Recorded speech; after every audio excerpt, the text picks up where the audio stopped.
cœur de notre système de santé et de nos territoires, les pharmacies d'officine. Indispensables pour nos concitoyens. En complémentarité avec le corps médical, les pharmaciens et leurs collaborateurs traversent une période difficile de leur existence, alors même que la négociation de la convention avec la sécurité sociale vient de s'achever. Quels sont leurs problèmes et quels sont donc, par ricochet, les problèmes nous concernant, nous, consommateurs potentiels, et surtout leurs patients du quotidien? Pénurie de médicaments essentiels, élargissement des compétences et donc des responsabilités qui leur sont forcément conférées, et remise en question du modèle économique de leur structure d'exercice. Pour aborder ces différents sujets qui sont lourds de sens et qui posent la question complexe de la pertinence de la politique de soins en France, nous recevons aujourd'hui le président pour la Sarthe de l'Union syndicale des pharmacies d'officine, en abrégé USPO. Bonjour Michel Giquel. Bonjour. Alors, comme le veut la tradition de notre émission Sans détour, quelques mots de présentation si vous voulez bien. Je crois que vous exercez à la Suze. C'est ça, je suis pharmacien à la Suze sur Sarthe. Oui. Donc en officine. Oui. Et en termes de représentants de la profession, donc vous m'indiquiez avant que nous rentrions dans le studio que l'USPO en Sarthe, c'est le premier syndicat des pharmacies d'officine. Oui, nous sommes majoritaires en Sarthe, sachant qu'il y a deux syndicats. Oui. La FSPF et l'USPO. Alors SFPF, c'est-à-dire Fédération syndicale des pharmaciens de pharmacie française.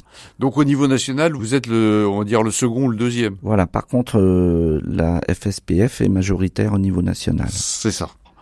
Et donc, quelques chiffres encore avant de rentrer dans le vif du sujet. On a vu qu'il y avait des enjeux qui sont lourds au niveau de votre profession.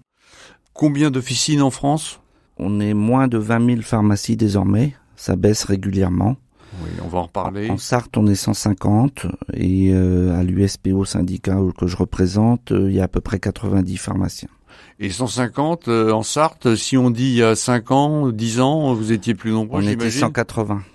Donc régulièrement, il y a des fermetures d'officines qu'on constate de plus en plus. Donc c'est pour le moment un phénomène, je dirais, récurrent et dont vous ne voyez pas le retournement.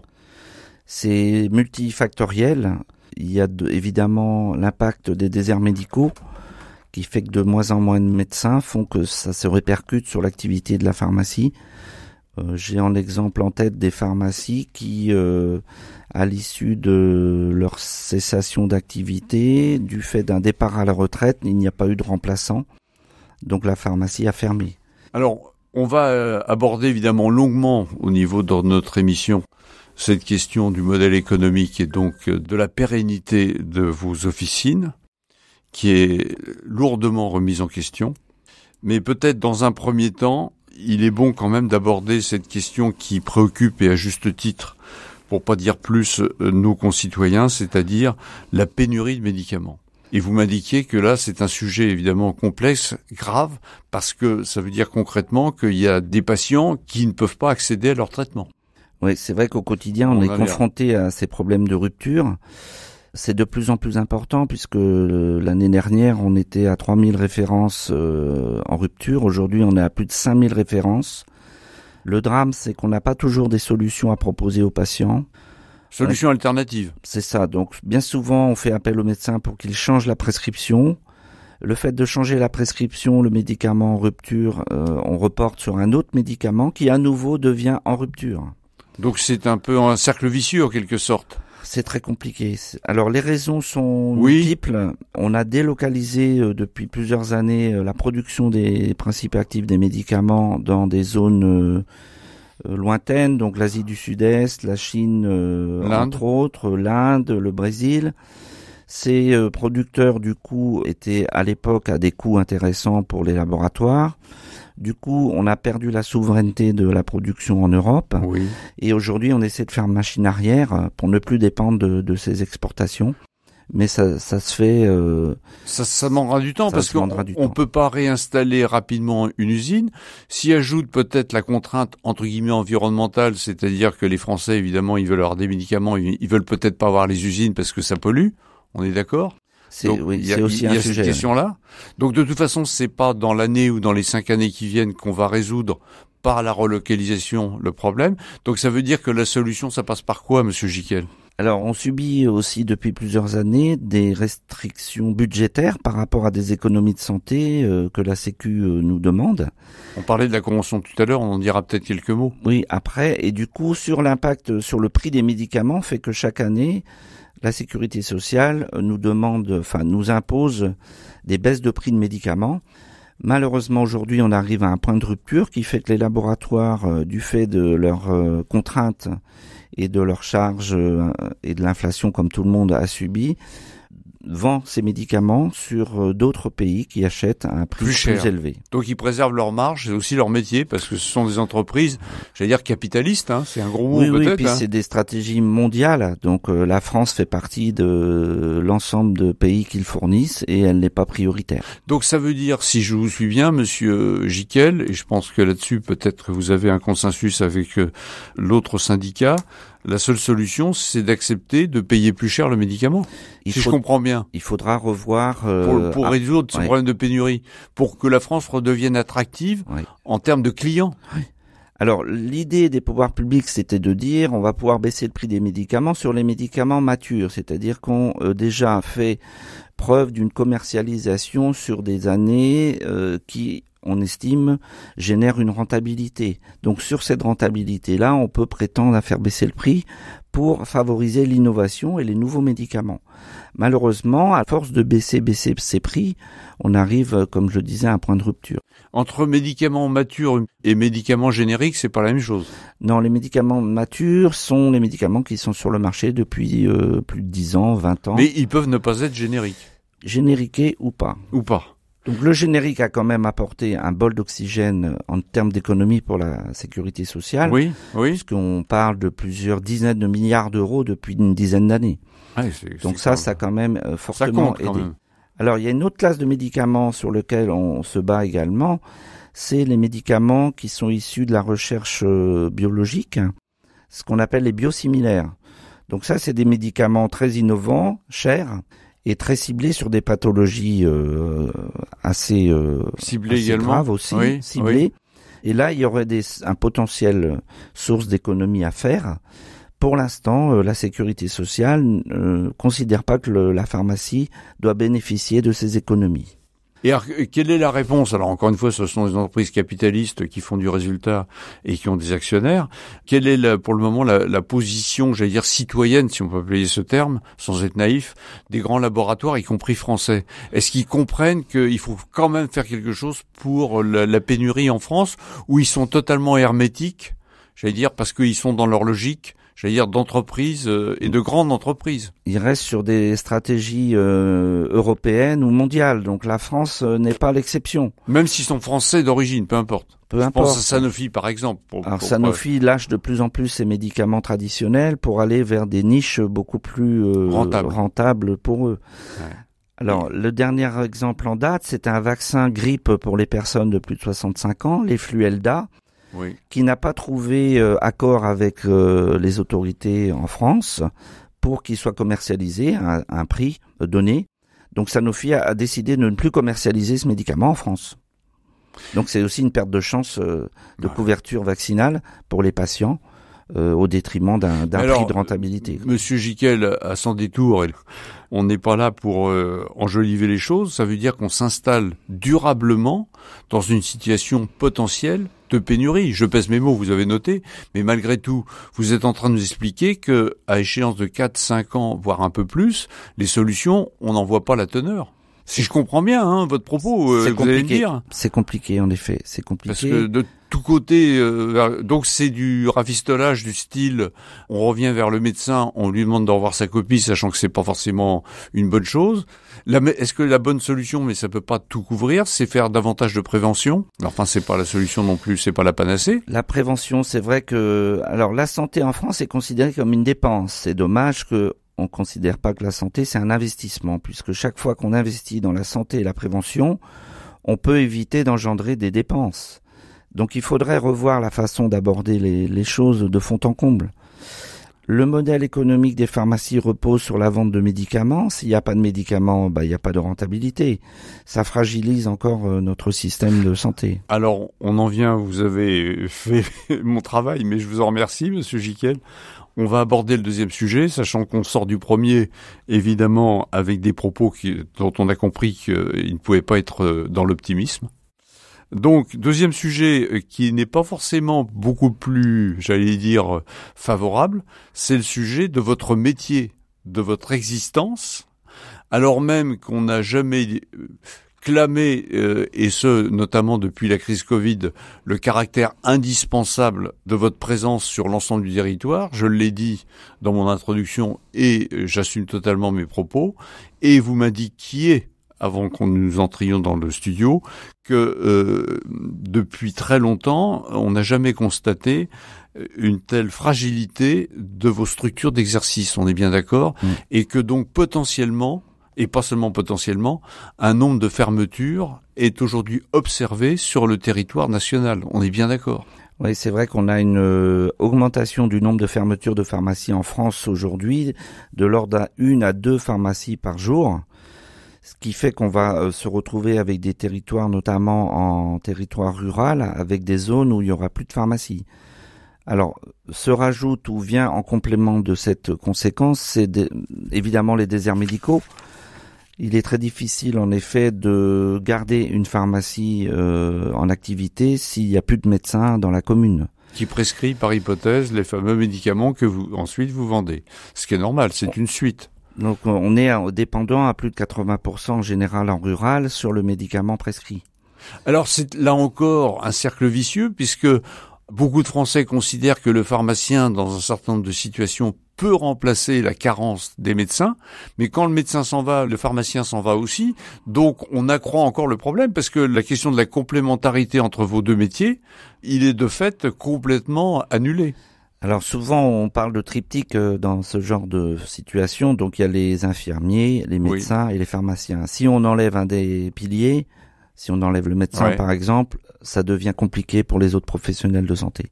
Alors ça veut dire que actuellement, en début d'émission, vous rappeliez le chiffre de 19 000, c'est bien ça, d'officines 1500, enfin un peu moins de 20 000. Moins de 20 000, un peu moins de 20 000. Sachant que dans ce type de statistiques, comme toujours, il y a de tout. Il y a la petite pharmacie dans le rural et puis il y a la grosse pharmacie, évidemment, dans un arrondissement de Paris. Alors évidemment, c'est pas tout à fait le même métier, même si c'est le même diplôme.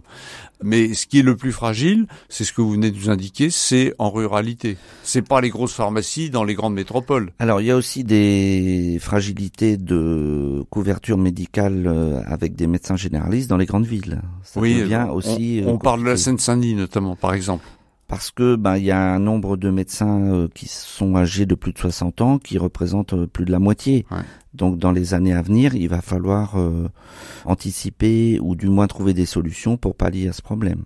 Alors, vous indiquiez également que votre métier change puisque au-delà de votre métier qui est toujours sans doute l'essentiel, c'est-à-dire la vente réglementée du médicament, et Dieu sait si c'est important parce que le médicament c'est pas une marchandise comme une autre, quoi qu'en disent certains, vous avez, de par la politique de santé, à développer des compétences nouvelles, je pense notamment depuis la crise Covid, la faculté de vacciner. Oui. Et également d'autres compétences à développer, ce qui veut dire que le modèle économique doit être revu. Vous n'êtes pas uniquement rémunéré sur la revente du médicament aujourd'hui, normalement, ou c'est pas encore le cas? Est-ce qu'il faut que ça bouge? Alors, c'est ce qu'on appelle les nouvelles missions en pharmacie, donc qui commencent à peser de plus en plus dans l'activité.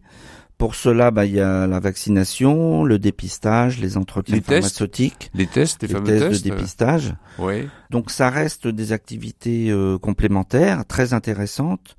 Cela dit, il faut à minima avoir une structure qui puisse gérer toutes ces nouvelles missions. Bien souvent, il faut adapter les locaux, il faut du personnel formé. Et pendant qu'on réalise toutes ces missions, on n'est pas à la délivrance de l'ordonnance et du médicament. On vient d'avoir l'autorisation de faire des tests d'orientation diagnostique pour l'angine et pour la cystite. C'est dans le cadre de la convention, ça? Non, c'est à côté. C'était prévu avant et là, les textes officiels viennent de sortir. Donc ça veut dire que début juillet, normalement, ça va être mis en place parce qu'il y a un temps de latence pour que les pharmaciens se forment. Début juillet, les patients pourront venir à l'officine pour effectuer un test de cystite et à l'issue du résultat de ce test, le pharmacien sera autorisé à donner un antibiotique. Mais alors, là encore, on risque de creuser l'écart entre ce qu'on peut appeler les grandes pharmacies de grandes villes, encore une fois je caricature sans doute, vous allez me reprendre si je me trompe, et puis la petite pharmacie en rural qui ne pourra pas en interne offrir toutes ses compétences parce que évidemment une petite pharmacie peut pas avoir 10 collaborateurs, chacun formé dans son domaine. Ouais. Donc en fait cette solution ne peut convenir, mais vous allez me dire peut-être je me trompe, que pour les grosses structures ou des structures moyennes qui pourront entre guillemets avoir ces compétences. Est-ce que c'est ça le risque? Alors souvent le pharmacien il va être multitâche de plus en plus jusqu'à ce qu'il puisse assurer un minima toutes ses missions, mais c'est vrai que ça nous rajoute du temps passé à s'occuper de ces missions. Vient aussi également bien souvent dans les structures désormais qui sont adaptées à toutes ces missions un poste de téléconsultation. Oui, on le voit maintenant, mais c'est pareil, voilà. Ça peut être que dans des structures relativement qui peuvent le justifier. Oui et non, parce qu'il y a des cabines qui existent, qui peuvent rendre autonome le patient, bien que je ne sois pas favorable. Moi, je préfère un accompagnement du patient au niveau de la téléconsultation pour pallier au fait de manque de médecins. Le souci, c'est que la téléconsultation peut être envisageable que pour des petites pathologies. Bien typiquement sûr. Une otite, une angine ou... Parce que rien ne remplace l'examen clinique malgré tout. Malheureusement, il faudra passer par l'étape médecin lorsque ça le demande, il demande un diagnostic et un examen clinique. Alors, donc c'est un pis-aller quelque part. Cet élargissement de compétences dont on voit les limites, notamment pour les petites structures, admettons que ça fonctionne et que la rémunération puisse être acceptable. Est-ce que pour vous, c'est une réponse au problème d'aujourd'hui, c'est-à-dire l'équilibre économique, la remise en question de l'équilibre économique, du modèle économique de l'officine, ou c'est du replâtrage? Je parle sur le plan strictement financier, là.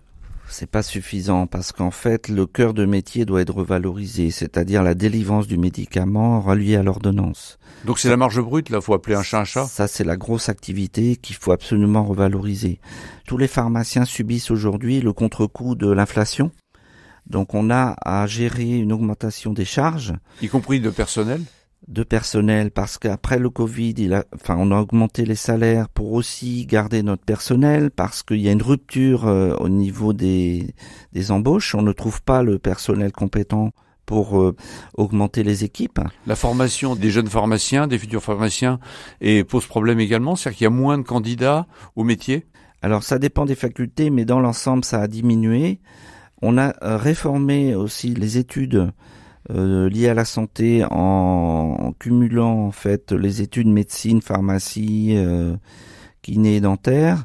Et il s'avère en fait que les recalés de médecine se voient proposer des places en études de pharmacie. Seulement, c'est pas forcément leur souhait.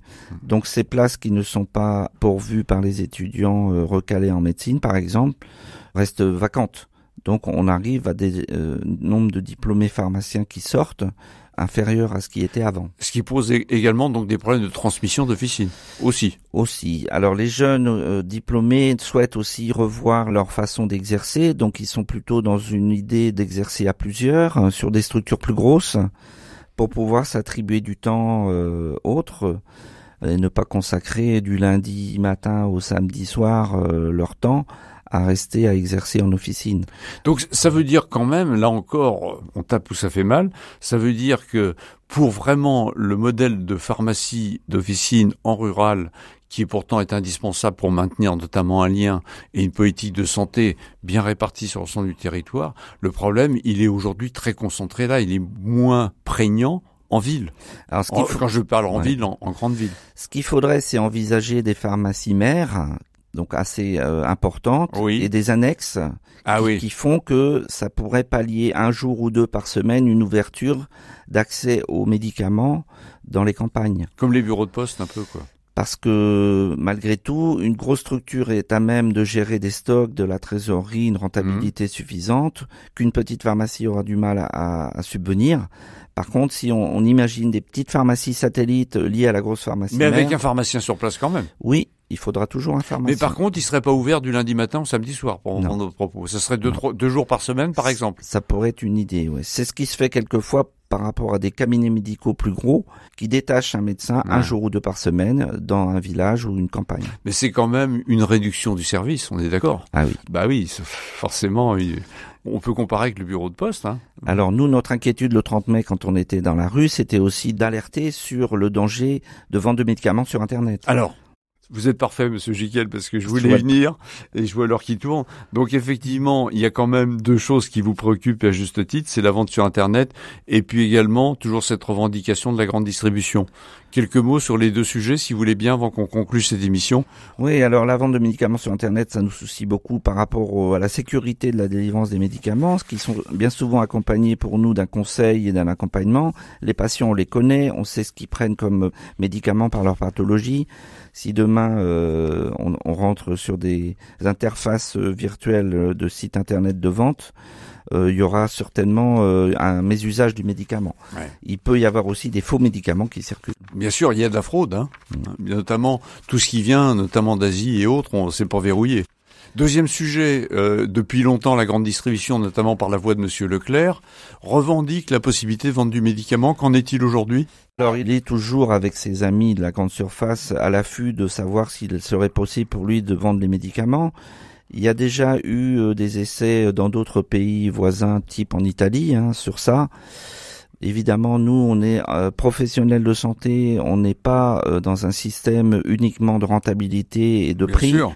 L'accompagnement et les services qu'on peut rendre aux patients tous les jours sans forcément demander une rémunération parce qu'on est dans le soin et dans l'empathie fait que malheureusement sur des structures type grande surface, on ira vers une accentuation du besoin de rentabilité à tout prix. Donc il n'y a pas le service que vous rendez. Donc de ce côté-là, je crois savoir quand même que vous êtes bien, entre guillemets, soutenu par votre patientèle et par l'ensemble des Français qui ne sont pas favorables à... Les patients sont très attachés à leur pharmacien. Ouais. C'est-à-dire que le médicament, en clair, c'est pas une marchandise. C'est pas un bien de consommation comme les autres. Ça, il faut en tenir compte. C'est dangereux. Ça peut être dangereux. Ça rend des services immenses, mais en même temps, si c'est pas bien utilisé, c'est dangereux. Un médicament reste un poison s'il est mal utilisé. On est d'accord. Bien, écoutez, Monsieur Giquel, merci beaucoup pour ces propos qui ne sont pas optimistes, on peut le dire, mais non, mais faut dire les choses. Mais il faut dire les choses. L'émission s'appelle Sans détour, hein. C'est ça. Et donc, je ne doute pas que si vous l'acceptez, nous nous reverrons d'ici la fin de l'année pour tirer quelques enjeux des élections avec plaisir. Et de la suite. Merci, Monsieur Giquel. Merci. Merci.